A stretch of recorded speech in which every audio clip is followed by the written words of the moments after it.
আজ থেকেই ফের টলিপাড়ায় লাইট ক্যামেরা অ্যাকশন। সকাল থেকেই ছন্দে ফিরেছে ফ্লোর। গত দুদিনের কর্মবিরতির পর সচল টলিপাড়া স্টুডিও। গতকাল নবান্নে মুখ্যমন্ত্রীর সঙ্গে বৈঠকে বসেন প্রসেনজিৎ, দেব, গৌতম।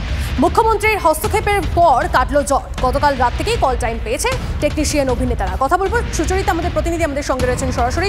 সুচরিতা, অবশেষে জট কেটেছে, তবে এর আগে যখন তোমার সঙ্গে কথা হচ্ছিল তুমি একটা রিভিউ মিটিং এর কথা বলছিলে, সেটা কতটা তাৎপর্যপূর্ণ?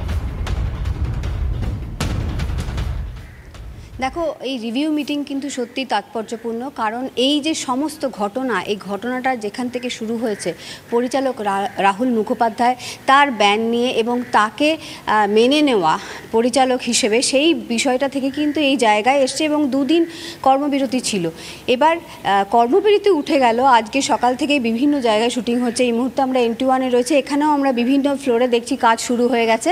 কিন্তু যেটা প্রশ্ন, এই যে রিভিউ মিটিং, এটা বেলার দিকে হবে এবং যারা ফেডারেশন আছে তারা এই রিভিউ মিটিং করবে, তাদের ইসি কমিটি করবে এবং সেই রিভিউ মিটিংয়ে তারা ডিসিশন নেবে যে পরিচালক হিসেবে রাহুল মুখোপাধ্যায়কে ওই ছবিটার জন্য তারা মেনে নেবেন কিনা, বা কি নিদান দেবেন, বা তারা কি একটু নমনীয় হবে, সেটা কিন্তু একটু অপেক্ষা করতেই হবে এবং তারপর আবার গতিবিধির দিকে লক্ষ্য রাখতে হবে। কিন্তু আপাতত আমাদের নজর থাকবে সেদিকে। আপাতত যে ছন্দে ফিরেছে টলিপাড়া, সেদিকে আমাদের নজর থাকছে। ধন্যবাদ। আমরা সবাই ছন্দে ফিরলাম, এর থেকে আনন্দের আর কিছু নেই।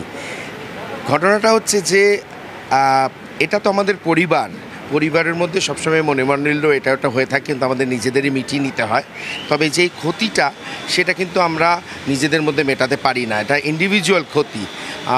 অ্যাজ আ কোরিওগ্রাফার, ডিরেক্টর আমার ক্ষতি, আমার আনুষঙ্গিক যারা অ্যাসিস্ট্যান্ট আছে তাদের ক্ষতি। আমরা এতদিন ধরে রিহার্সাল করেছি, ধরো ক্ষতি তো নিশ্চয়ই কিছুটা হয়েছে।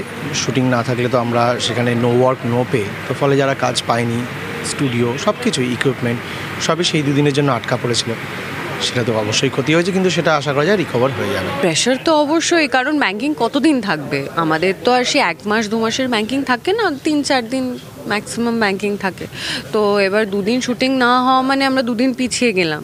So in that case pressure তো সবসময় থাকে। আর মানে ইটস ভেরি আনফর্চুনেট যে কাজ বন্ধ হয়ে গেলে খুব কষ্ট লাগে, দুঃখ লাগে, কারণ এটাই তো আমাদের পরিবার, এখানেই তো আমরা বেশি সময় কাটাই, বাড়ির থেকেও বেশি এখানে থাকি। So it was very unfortunate, but we are back and I am sure এটা আর আই গেস হবে না। এই মুহূর্তে আরো একটা বড় খবর দিয়ে আপনাদের। রাঙাপানিতে ফের রেল দুর্ঘটনা। এবার বেলাইন মালগাড়ি, লাইনচ্যুত তেলের ট্যাঙ্কার বহনকারী মালগাড়ি। প্রসেনজিৎ আমাদের প্রতিনিধি আমাদের সঙ্গে রয়েছেন। প্রসেনজিৎ, আপডেট। আবারও একটা রেল দুর্ঘটনা সেই রাঙাপানি এলাকায়। দিন কয়েক আগে কাঞ্চনজঙ্ঘা এক্সপ্রেসের ভয়াবহ স্মৃতি এখনো এলাকায় রয়েছে। আজ কিছুক্ষণ আগেই একটি মালগাড়ি সেখানে লাইনচ্যুত হয়ে পড়েছে এবং তেলের ট্যাঙ্কার বোঝাই মালগাড়ি রাঙাপানিতেই ইন্ডিয়ান অয়েলের যে রয়েছে, ঘাঁটি রয়েছে, সেখান থেকে তেল বোঝাই করে ট্যাঙ্কার নিয়ে মালগাড়িটি বেরোচ্ছিল।